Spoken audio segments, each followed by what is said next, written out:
لیکن رمضان کا ماحول ہے، کوئی نہیں کھا رہا ہے، کوئی نہیں پی رہا ہے، مسلمانوں کا ماحول ہے، مسلمانوں کا محلہ ہے، مسلمانوں کی بستی ہے۔ مجوسی نے دیکھا اپنے بیٹے کو کہ گھر کے باہر کھڑا کھڑا کچھ کھا رہا ہے، اس کے پاس گیا بیٹے کے پاس اور بیٹے کو تھپڑ ماری اور کہا پتہ نہیں ہے کہ مسلمانوں کا رمضان ہے اور برسر عام کھانا کھا رہا ہے۔ اللہ کو یہ ادا پسند آئی، اللہ کو یہ ادا پسند آئی۔ جب اس کا انتقال ہوا، کسی نے خواب میں دیکھا کہ اللہ نے اس کو جنت عطا فرمائی، وجہ پوچھی تو وجہ اس نے یہ بتائی کہ میں نے رمضان کے مہینے کی قدر کی، جس کی بنیاد پر اللہ نے موت سے پہلے فرشتے کے ذریعے سے ایمان کی نعمت سے بخشا، مجھے مالا مال کیا، اور ایمان کی نعمت سے مجھے مالا مال کرنے کے بعد میں ایمان کے ساتھ اللہ کے سامنے حاضر ہوا، اللہ نے مجھے جنت عطا فرمائی۔ اس کو مجاہر کہتے ہیں، جو کھلم کھلا گناہ کرتا ہو نڈر ہو کر، اور پھر یہ کہتا ہے کہ جب اللہ سے ڈر نہیں ہے تو بندوں سے کیا ڈرنا۔ اللہ ہر گناہ کو معاف کرتا ہے، لیکن یہ مجاہر کے گناہ کو کبھی نہیں معاف کرتے۔ جو لوگوں کو دعوت دیتا ہے گناہوں کی، جو لوگوں کو دعوت دیتا ہے، لوگوں کو ہمت دیتا ہے گناہ کرنے کی۔ اس لیے میرے بھائی اور بزرگوں، معذورین کون ہیں کون نہیں ہے یہ تو ہمیں پوچھنا چاہیے، اپنے خیال سے فیصلہ نہیں کرنا چاہیے کہ شوگر کی بیماری ہے، میں تو کھائے بغیر رہ نہیں سکتا ہوں، مر جاؤں گا، اس لیے میرے اوپر روزہ فرض نہیں ہے۔ یہ آپ فیصلہ نہیں کر سکتے، آپ کسی ماہر مفتی سے، ماہر عالم سے آپ مذاکرہ کیجیے۔ ابھی حضرت مفتی اعظم صاحب دامت برکاتہم کو جب ہارٹ کی تکلیف ہوئی، اتنے بڑے مفتی ہو کر بھی ہم بیٹھے ہوئے ہیں، ڈاکٹر نے کہہ دیا، ایک ڈاکٹر نے، کہ آپ سجدہ کر کے نماز نہیں پڑھیں گے، آپ ویسے ہی اشارے سے نماز پڑھیں گے، کھڑے نہیں ہوں گے۔ اطمینان نہیں کیا جب تک 2-3 مسلمان ماہر ڈاکٹروں سے نہیں پوچھا، اس کے بعد ہی مجھے شرح صدر ہوگا اور اس کے بعد ہی مجھے اطمینان ہوگا کہ اللہ میری پکڑ نہیں کرے گا، اللہ میری پکڑ نہیں کرے گا۔ اور ہمیں تو آسانی کے ساتھ اطمینان ہو جاتا ہے اور ہم فیصلہ کر لیتے ہیں کہ مجھ پر روزہ فرض نہیں۔ ڈرنے کی میرے بھائی اور ضرورت ہے، اللہ کا خوف پیدا کرنے کی ضرورت ہے۔ پوری زندگی آپ روزہ رکھیں گے تب بھی رمضان کے ایک روزے کا بدل کبھی بھی نہیں ہو سکتا ہے، کبھی بھی نہیں ہو سکتا ہے۔ اللہ نے مختصر زندگی دی ہے، کسی کو 40 سال، کسی کو 50 سال، اس میں 15 سال کے بعد تو روزے فرض ہوتے ہیں۔ کتنے مہینے روزہ رکھنا ہے، کتنے مہینے روزہ رکھنا ہے، اور یہ روزہ اللہ کو کتنا پسند ہے۔ الصوم لی وانا اجزی بی، اللہ فرماتے ہیں روزہ خالص میرے لیے ہے، میں جانتا ہوں، میرا بندہ جانتا ہے۔ چاہے تو وضو کرتے کرتے ایک گھونٹ نیچے اتار سکتا ہے، لیکن میرے خوف کی وجہ سے اتارتا نہیں ہے۔ یہ میرے اور میرے بندے کے درمیان کا معاملہ ہے، اس لیے میں اپنی شایان شان اس کو بدلا دوں گا۔ اس کو سوچ بھی نہیں سکیں گے جب اللہ اپنی شایان شان بدلا دے۔ ہمت کرنے کی ضرورت ہے، ہمت کرنے کی ضرورت ہے۔ بہت سے بوڑھے بڑھاپے میں طاقت نہیں ہوتی چلنے کی، بولنے کی طاقت نہیں ہوتی ہے، لیکن اس کے باوجود بھی الحمدللہ ثم الحمدللہ ایسے بوڑھے بھی میں نے دیکھے کہ جو اسی حالت میں اللہ کو پیارے ہو، لیکن روزہ نہیں چھوڑا۔ اللہ ان بوڑھوں کے نقش قدم پر ہمیں بھی چلائے اور ہمیں بھی ہمت عطا فرمائے۔ میرے بھائی اور بزرگوں، اسی طرح سے زکوٰۃ اور حج کو بھی زندہ کرنے کی ضرورت ہے۔ عبادات ہماری زندگیوں میں زندہ ہو، عبادات کی اہمیت ہمارے دلوں میں آئے، اور صرف ہمارے ہی دلوں میں نہیں، ہماری اولاد کے دلوں میں بھی منتقل کرنے کی کوشش کرے، اس کا مذاکرہ کرے، اس کا بار بار حکم کرے۔ 7 سال کی عمر ہو جائے نماز کا حکم کرے، روزہ رکھوائے، آہستہ آہستہ ان کو عادی بنائے نماز روزے کا۔ معاشرتی زندگی کے اعتبار سے بھی ہمیں بہت محنت کرنے کی ضرورت ہے۔ معاشرت کا مطلب یہ ہے کہ ہم زندگی گزار رہے ہیں انسانوں کے درمیان، کوئی ہمارے والدین ہے، کوئی ہمارا بھائی ہے، کوئی ہم سے بڑا ہے، کوئی ہمارا پڑوسی ہے، کوئی مسلمان ہے، کوئی انسان ہے، کوئی جانور ہے۔ ہر ایک کے مجھ پر کیا حقوق ہے، بندوں کے مجھ پر کیا حقوق ہے، ان حقوق کو مجھے ادا کرنا ہے۔ ماں باپ کے جو حقوق میرے ذمہ ہے اور ماں باپ ہونے کے ناطے سے اولاد کے جو حقوق میرے ذمے ہیں، پڑوسی کے ہونے کے ناطے سے پڑوسی کے جو حقوق میرے ذمہ عائد ہوتے ہیں، ان تمام حقوق کی رعایت کرتے ہوئے اور ادا کرتے ہوئے مجھے زندگی گزارنا ہے۔ یہ نہیں کہ میرا پڑوسی میرا حق ادا کرتا ہے اور میرے ساتھ اچھا برتاؤ کرتا ہے تو ہی میں اس کے ساتھ اچھا برتاؤ کروں، یہ نہیں۔ رشتہ دار میرے ساتھ اچھا برتاؤ کرتا ہے تو ہی میں اس کے ساتھ صلہ رحمی کروں۔ صلہ رحمی اس کو نہیں کہتے، صل من قطع۔ صلہ رحمی تو وہ ہے کہ جو تمہارے ساتھ رشتے ناطے کو توڑے اور تم اس کو جوڑو، اس کو کہتے ہیں صلہ رحمی۔ ہمارے حقوق جو دوسروں کے ذمے ہیں ہم اس کو معاف کر دیں گے، ہم اس کے متمنی نہیں رہیں گے، اس کے منتظر نہیں رہیں گے۔ حضرت مولانا محمد عمر صاحب نور اللہ مرقدہ یہی فرماتے تھے، ہمارے ذمے جو حقوق ہے وہ ہم ادا کرتے رہیں گے۔ میرے ماں باپ کے حقوق میرے ذمے کیا ہے، میری اولاد کے حقوق میرے ذمے کیا ہے، میرے پڑوسی کا حق میرے ذمے کیا ہے، میرے رشتہ داروں کا حق میرے ذمے کیا ہے، عام انسانوں کا حق میرے ذمے کیا ہے، میرے ذمے جو حقوق ہے میں ادا کرتا رہوں گا، اور دوسروں کے ذمے میرے جو حقوق ہے وہ ادا کرے تو بھی ٹھیک، ادا نہیں کرتے ہیں تو بھی کوئی شکوہ نہیں، میری طرف سے معاف۔ حضرت مولانا محمد عمر صاحب نور اللہ مرقدہ معاشرت کے سلسلے میں یہ بات فرماتے ہیں۔ آج ہم نے ہماری اولاد کے لیے حقوق چھوڑ دیے، ماں باپ کے حقوق بھی چھوڑ دیے، رشتہ داروں کے حقوق چھوڑ دیے، بھائی بہن کے رشتہ داروں کے حقوق ہم نے ایک طرف کر دیے، پڑوسی کو ایک طرف کر دیا، اور متمنی ہے، شکوہ اس بات کا کرتے ہیں کہ لوگ میرے حقوق ادا نہیں کرتے، میرے حقوق ادا نہیں کرتے۔ اولاد کا ہم نے کتنا حق ادا کیا، اولاد کی کیا ہم نے تربیت کی۔ قرآن تو کہتا ہے یا ایھا الذین آمنوا قوا انفسکم واہلیکم نارا، ایمان والو اپنے گھر والوں کو، اپنے آپ کو اور اپنے گھر والوں کو آگ سے بچاؤ جس کے ایندھن وقودها الناس والحجارہ، جس کے ایندھن لکڑی نہیں ہوگی، کوئلے نہیں ہوں گے، انسان اور پتھر ہوں گے۔ اس آگ کے اوپر علیہا ملائکۃ غلاظ شداد لا یعصون اللہ ما امرهم ویفعلون ما یؤمرون۔ اس آگ پر فرشتے مسلط ہیں، اور فرشتے بھی کیسے؟ غلاظ شداد، انتہائی تندخو اور سخت مزاج کے، اور وہ اللہ کے حکم کی نافرمانی نہیں کرتے۔ اللہ نے جس حکم میں ان کو مبتلا کیا ہے اور لگایا ہے ڈیوٹی پر، اور اپنی ڈیوٹی پوری کرتے رہیں گے۔ اس آگ سے اپنے آپ کو بھی بچاؤ، اپنے اہل و عیال کو بھی بچاؤ۔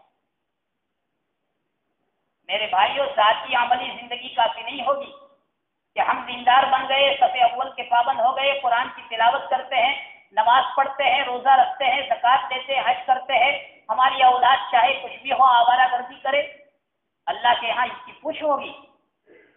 ہم ذمہ داری سے سبکدوش نہیں ہو سکتے، ہم ذمہ داری سے نہیں نکل سکتے۔ آج تو یہ کہہ دیا جاتا ہے آسانی کے ساتھ کہ بہت سمجھاتے ہیں، بہت سمجھاتے ہیں، لیکن مانتے نہیں تو کیا کریں؟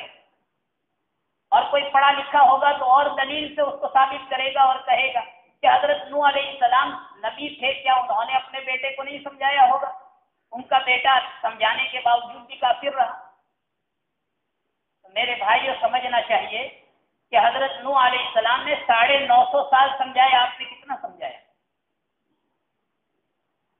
اور قرآن کہتا ہے آگ سے بچاؤ، جیسے دنیا کی آگ سے بچانے کی کوشش کرتا ہے۔ دنیا میں آگ اگر جل رہی ہو اور ماں دیکھ رہی ہو کہ میرا چھوٹا بچہ آگ کے قریب لپک رہا ہے، تو کیا صرف سمجھانے پر اکتفا کرے گی ماں، یا ہاتھ پکڑ کر اٹھا کر اس کو دور کر دے گی؟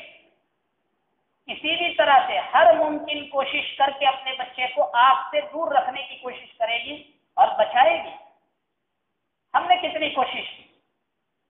پھر یہ کہہ دینا کہ حضرت نوح علیہ السلام کا بیٹا بھی کافر رہا ہے۔ کیا ہم نے حضرت نوح علیہ السلام جیسے نبی کی سمجھانے کی طرح سے اور فکر کی طرح سے ہم نے فکر کی ہے؟ یہ کہنا کیا اللہ کے سامنے یہ عذر پیش کرنے سے ہمارا چھٹکارا ہو جائے گا؟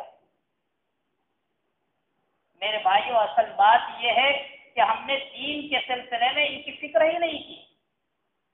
ہاں فکر کی ان کا کیریئر اچھا بنانے کی، سماج میں ان کا کیریئر اچھا ہو جائے.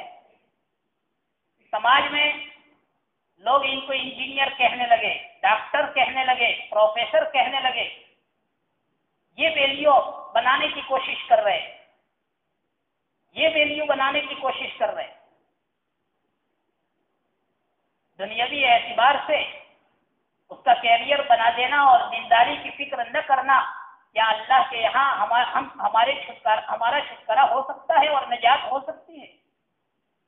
آج ہر ایک کو یہ نشہ سوار ہو رہا ہے کہ چاہے دین سے بے دین ہو جائے، اس کی کوئی پرواہ نہیں، اس کی کوئی کڑھن نہیں، اس کا کوئی فکر نہیں. آئے تو بہت اچھا، نہ آئے تو کوئی افسوس نہیں. آئے تو دینداری آئے تو بہت اچھا میرے بچے نے، نہ آئے تو اس پر افسوس نہیں. بس کیریئر اچھا ہونا چاہیے. ماسٹر بن جائے، منسٹر بن جائے، ڈاکٹر بن جائے، کلکٹر بن جائے. ہمارے گاؤں کے ایک مولانا تھے، حضرت مولانا اعظم صاحب نور اللہ مرقدہ، وہ اکثر فرماتے تھے دیندار بناؤ اپنے بچوں کو. آج فخر کرتے ہیں میرا بیٹا ماسٹر ہے، میرا بیٹا منسٹر ہے، میرا بیٹا ڈاکٹر ہے، میرا بیٹا کلکٹر ہے. یاد رکھو اگر دین نہیں ہے بیٹے میں تو قبر میں جا کر یہ سارے ٹر نکل جائیں گے. دین نہیں ہے، دین کے ساتھ دنیا کے کوشے میں اڑاؤ، ہواؤں میں اڑاؤ. دین مقدم. بچہ پڑھنے کے لیے جاتا ہے، قرآن کو اپنے سینے سے رکھتا ہے، آگے رکھتا ہے.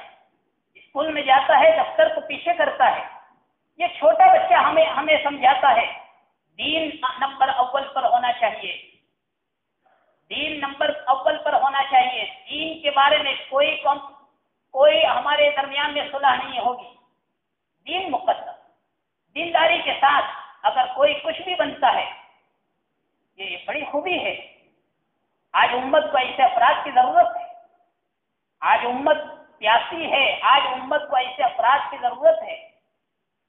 اس لیے میرے بھائی اور بزرگوں، دینداری کی سب سے پہلے مقدم ہمیں ضرورت ہے فکر کرنے کی کہ میرا بچہ نمازی ہے یا نہیں ہے، روزہ رکھتا ہے یا نہیں رکھتا ہے. ایسا تو نہیں کہ اس کے خیالات کی دنیا بدل رہی ہو، ماں باپ کی سوچ تو مشرق کی ہو اور میرے بچے کی سوچ مغرب کی ہو. کہیں ایسا تو نہیں ہو رہا ہے؟ اگر ایسا ہو رہا ہے تو اس کو معمولی مت سمجھیے، اس کو معمولی مت سمجھیے. حضرت مفتی شفیع صاحب نور اللہ مرقدہ نے لکھا ہے ایک جگہ کہ ایک آدمی مر گیا، ڈاکٹر کو بلایا، گھر والوں نے ڈاکٹر کو بلایا. ڈاکٹر نے سب دیکھا، چیک اپ کیا اور اس کے بعد کہہ رہا ہے سب ٹھیک ٹھاک ہے، سب ٹھیک ٹھاک ہے، ہاتھ پاؤں سب ٹھیک ٹھاک ہے، بس تھوڑی سی روح نکل گئی، بس تھوڑی سی جان نکل گئی، ایک ہی چیز نکل گئی. تو کیا کوئی اس کو معمولی سمجھتا ہے؟ یہ تھوڑا سا کہنا یہ صحیح ہے؟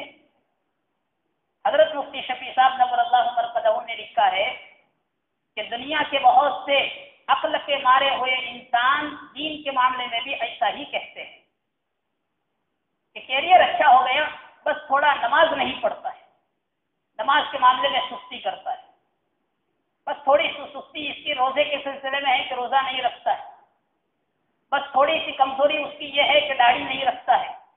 ارے اللہ کے بندو، حضرت نے فرمایا کہ اس کو معمولی مت سمجھو، یہ ایسا ہی ہے جیسے بس جان نکل چکی ہے، بس روح نکل گئی ہے، باقی سب صحیح تعلیم ہے. جیسے اس کو کوئی معمولی نہیں سمجھتا ہے، رونا شروع کر دیتے ہیں، گھر میں ٹھارس بن جاتی ہے، اس طرح وہاں پر بھی رونے کی ضرورت ہے. اس کو معمولی بس خیال کرو. اگر معمولی خیال کیا تو یاد رکھیے حضرت حدیث بیان فرماتے ہیں کہ مخلوق کو راضی کرنے کے لیے کہ سماج مجھ سے خوش ہو جائے، میرا کیریئر اونچا ہو جائے، میرے بچے کا کیریئر اونچا ہو جائے، سماج کو خوش کرنے کے لیے بچے کو راضی کرنے کے لیے، یعنی حدیث میں ہے کہ مخلوق کو راضی کرنے کے لیے جو خالق کو ناراض کرتا ہے اللہ اسی مخلوق کو اس کے اوپر مسلط کر دیتے ہیں۔ بڑا ہو کر وہ باپ کے سر پر بیٹھتا ہے، باپ کے سر پر سوار ہو کر درب سر بن جاتا ہے، اور پھر اسی باپ کو نرسنگ ہوم میں بھیجنے کے خیالات لاتا ہے، ماں باپ کو بوجھ سمجھنے لگتا ہے۔ اب تو گھڑا آشرم شروع ہو گئے، نرسنگ ہوم شروع ہو چکے۔ حضرت مولانا تقی عثمانی صاحب دامت برکاتہم فرماتے ہیں میں دنیا کا سفر کرتا ہوں، پہلے ملکوں میں دیکھتا تھا، افریقہ میں، برطانیہ میں، امریکہ میں سوچتا تھا کہ شاید میری زندگی میں کبھی میں کراچی میں تو دیکھ بھی نہیں پاؤں گا، لیکن آج دیکھ رہا ہوں کراچی کے اندر نرسنگ ہوم شروع ہو گئے اور ہزاروں کی تعداد میں مسلمان اپنے ماں باپ کو وہاں پر چھوڑے ہوئے ہیں۔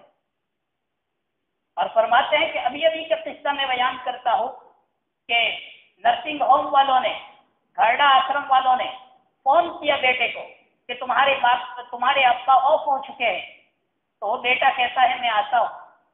تھوڑی دیر کے بعد پھر دوبارہ فون کر کے کہتا ہے کہ میں ذرا بزی ہوئی ایک میٹنگ اٹینڈ کر رہا ہوں، اس لیے جو دفن کرنا ہے وہ سب کر لو، میں سنڈے کے دن آ کر بل ادا کر لوں گا۔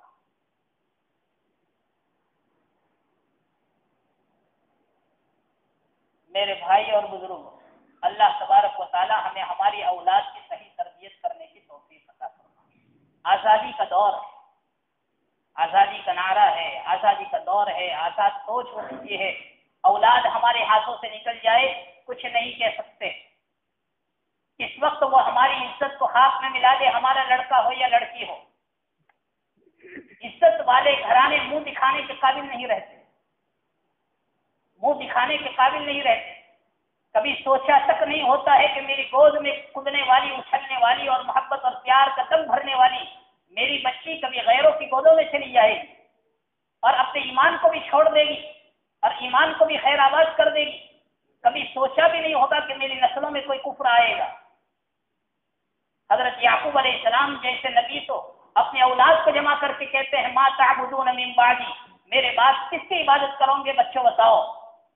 حالانکہ سوچ بھی نہیں سکتا تھا کہ نبی کا گھرانہ ہے، کوئی شرک اور کفر ان کے گھر میں آئے گا، پھر بھی نبی ڈرے رہتے تھے، سہمے رہتے تھے، نبی ڈرے رہتے تھے اور ڈرتے تھے اور سہمے رہتے تھے اور اللہ سے دعا کرتے تھے۔ اور آج ہم بے فکر ہو گئے۔ آج سب سے بڑی فکر کی ضرورت ہے ہماری اولاد کی، ہمیں صحیح تربیت کرنے کی ضرورت، صحیح تربیت کرنے کی ضرورت۔ اللہ کے رسول صلی اللہ علیہ وسلم نے جیسے تربیت فرمائی، چھوٹے چھوٹے بچوں کی تربیت فرمائی۔ ایک بیٹا آپ کے یہاں رہتا تھا، ازواج مطہرات میں حضرت ام سلمہ رضی اللہ تعالیٰ عنہا کا بیٹا تھا، پہلے شوہر، حضور کا ربیب تھا، یعنی آپ کی پرورش میں رہتا تھا، آپ کے پاس بیٹھ کر کھانا کھاتا۔ آپ نے ایک مرتبہ فرمایا، عمر بن ابو سلمہ رضی اللہ تعالیٰ عنہ ان کا نام تھا بچے کا، بعد میں بڑے بنے ہیں۔ آپ نے فرمایا یا بنی کل بسم اللہ کل بیمینی کل مما یلیک، بیٹا بسم اللہ پڑھ کر کھاؤ، بیٹا داہنے ہاتھ سے کھاؤ، بیٹا اپنی طرف سے کھاؤ۔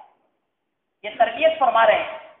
ہم ان باتوں کو چھوٹا سمجھتے ہیں، یہی چھوٹی باتیں بچوں کو تربیت والا بناتی ہے اور بچوں کو دیندار بناتی ہے، اور جو ہماری آنکھوں کے لیے ٹھنڈک بنتی ہے۔ بچپن میں سمجھانا پڑتا ہے، بچپن میں دل و دماغ میں بٹھانا پڑتا ہے۔ علی بن حسین رضی اللہ تعالیٰ عنہ، حضرت حسن رضی اللہ تعالیٰ عنہ آپ کے نواسے، ایک مرتبہ صدقے کی ایک کھجور منہ میں ڈال دی، آپ نے فرمایا کخ کخ، عربی میں کہتے ہیں اس کو تھو تھو کو، بیٹے سے ڈلوا دیا۔ آپ نے فرمایا یہ صدقے کی کھجور ہے، کھانے نہیں دیا آپ نے۔ یہ تربیت ہے۔ معمولی معمولی چیزوں پر بھی آپ نے تربیت فرمائی، اور ہمارے یہاں بھی جتنے بڑے بنے ہیں تربیت سے بڑے بنے ہیں۔ باپ نے تربیت کی، ماں نے تربیت کی۔ حضرت شیخ الحدیث مولانا زکریا صاحب نور اللہ مرکزہ ویسے ہی بڑے نہیں بنے، ان کے والد کی کتنی مار کھائی، ان کی والد کی کتنی کڑوی کسیلی سنی، حضرت مولانا یحییٰ صاحب ان کے والد تھے، سہارنپور کے استاد تھے، حضرت گنگوئی رحمۃ اللہ علیہ کے خادم خاص تھے۔ ایک مرتبہ اپنے بیٹے یہی حضرت مولانا زکریا سے جب چھوٹے تھے یہ کہا کہ بیٹا تکیہ لاؤ، تو بیٹے نے اتنا صرف کہا کہ میرا تکیہ لاؤ ابا، اس پر بھی زور سے تھپڑ مارا، اس پر بھی تھپڑ مارا حضرت نے، اور فرق سمجھایا کہ ابھی سے میری جائیداد کا مالک بن گیا تھا اور کہہ رہا ہے کہ میرا تکیہ لاؤ۔ یہ تربیت چھوٹی چھوٹی بات پر کہ یہ چھوٹی بات بڑے ہو کر کیا بن سکتی ہے۔ حضرت مولانا محمد عمر صاحب نور اللہ مرقدہ جو بنے ماں کی تربیت سے بنے۔ حضرت فرماتے تھے، کئی مرتبہ فرمایا، آخری سفر میں بھی حضرت نے فرمایا، بس آخری سفر میں گاؤں میں بیان کرتے ہوئے کہ میں جب چھوٹا تھا، بچہ تھا، میری والدہ قیامت کے قصے سناتی، اللہ تعالیٰ زمین کو مٹھی میں لے لیں گے، آسمان کو داہنے ہاتھ میں لپیٹ لیں گے۔ دوسری حدیث میں ہے کہ اللہ تعالیٰ آسمان کو ایک انگلی پر رکھیں گے، زمین کو ایک انگلی پر رکھیں گے اور ہلائیں گے اور فرمائیں گے بتاؤ آج بادشاہ کہاں گئے دنیا کے، انا الملک این ملوک الارض۔ یہ قیامت کے نقشے بیان کرتے میری والدہ۔ ایک دن ایسا ہوا کہ میں چارپائی پر سویا ہوا تھا، رات کو میں جب کروٹ بدلنے گیا تو نیچے گر گیا، نیند کی گہری نیند کی حالت میں نے چیخنا چلانا شروع کر دیا، امی قیامت آ گئی۔ اس لیے کہ قیامت کا منظر میری والدہ نے بیان کیا تھا سوتے وقت، امی قیامت آ گئی۔ میری والدہ اٹھی کہ محمد عمر قیامت نہیں آئی ہے، تم چارپائی سے نیچے گرے۔ یہ تھی والدہ کی تربیت۔ حضرت امام غزالی رحمۃ اللہ علیہ، ان کی والدہ بھی ایسی ہی، والد کا سایہ سر سے اٹھ چکا تھا، یتیمی میں ان کی بھی پرورش ہوئی ہے۔ حضرت مولانا کے والد کا سایہ بھی اٹھ چکا تھا، ماں نے ہی پرورش کی ہے اور ماں نے ہی تربیت کی۔ امام غزالی رحمۃ اللہ علیہ بڑے عالم بنے، بڑے عالم بننے کے بعد امامت کراتے تھے۔ انہوں نے ایک مرتبہ اپنی امی سے یہ کہا کہ ماں، لوگ مجھے بڑا عالم سمجھتے ہیں، میرے پیچھے نماز پڑھتے ہیں، لیکن میرا چھوٹا بھائی نماز نہیں پڑھتا۔ تو ماں نے تاکید کی کہ تم بھی نماز پڑھو پیچھے، تو چھوٹے بھائی نے نماز پڑھی ماں کے حکم سے، اور ایک رکعت نماز پڑھی، دوسری رکعت چل رہی تھی اور رکوع میں ہی اپنے بھائی کو امامت کی حالت میں چھوڑ کر نماز چھوڑ کر، تو امام صاحب کی بے عزتی، دیکھو تمہارے بھائی پیچھے نماز نہیں پڑھتے، آج آئے تھے تو بھی توڑ کر چل دیے۔ ماں کے سامنے شکایت، ماں نے یہ پوچھا کہ ایسا کیوں ہوا؟ تو چھوٹے بھائی نے یہ بتایا کہ بھائی سے پوچھو، پہلی رکعت میں تو ان کی توجہ اللہ کی طرف برابر تھی، اور دوسری رکعت کے اندر ان کی توجہ مسائل کی طرف چلی گئی، اور وہ بھی نفاق کے مسائل کی طرف۔ نماز سے پہلے کتاب پڑھ رہے تھے، فقہ کی کتاب، مسائل کی کتاب، اور اس میں نفاق کے مسائل پڑھے، انہی مسائل کی طرف ذہن چلا گئے۔ تو بھائی سے پوچھو۔ تو میں نے کہا جب میرے بھائی کی توجہ اللہ کی طرف نہیں رہی تو میں اس کے پیچھے کیا نماز پڑھوں؟ اندازہ لگائیے چھوٹے بھائی کے بھی حال کا۔ امام غزالی تو مشہور ہے ہی، یہ ماں کی تربیت کا نتیجہ تھا۔ دونوں کو ڈانٹا ماں نے بڑے بھائی کو ڈانٹا امام غزالی سے کہ نماز پڑھتے ہو اور اللہ کی طرف توجہ نہیں رکھتے ہو اور مسائل کی طرف توجہ لے جاتے ہو، اور چھوٹے بھائی کو ڈانٹا کہ تم دوسروں کے دلوں کو ٹٹولتے رہتے ہو۔ کشف ہوا کہ دوسروں کے دلوں کو ٹٹولتے رہتے ہو۔ یہ مائیں تھی، جب مائیں ایسی تھی تو ان کی گودوں سے پلنے والے اور ان کی گودوں میں پرورش پانے والے بھی وقت کے زمانے کے امام ہوا کرتے ہیں، امام غزالی رحمت اللہ علیہ۔ اس لیے میرے بھائیوں، تربیت کی ضرورت ہے۔ جب تربیت کریں گے تو انشاءاللہ یہی اولاد ہمارے لیے آنکھوں کی ٹھنڈک بنے گی، یہی اولاد ہمارے لیے آنکھوں کی ٹھنڈک بنے گی۔ ٹھیک ہے، اپنی جگہ پر بعض مرتبہ تربیت کرنے کے باوجود بھی ان کی قسمت میں اگر ماں باپ کی خدمت نہیں رہی ہے تو یہ پھوٹی قسمت، جیسے آج کل بہت سے ہوتا ہے، سمجھدار اولاد ہونے کے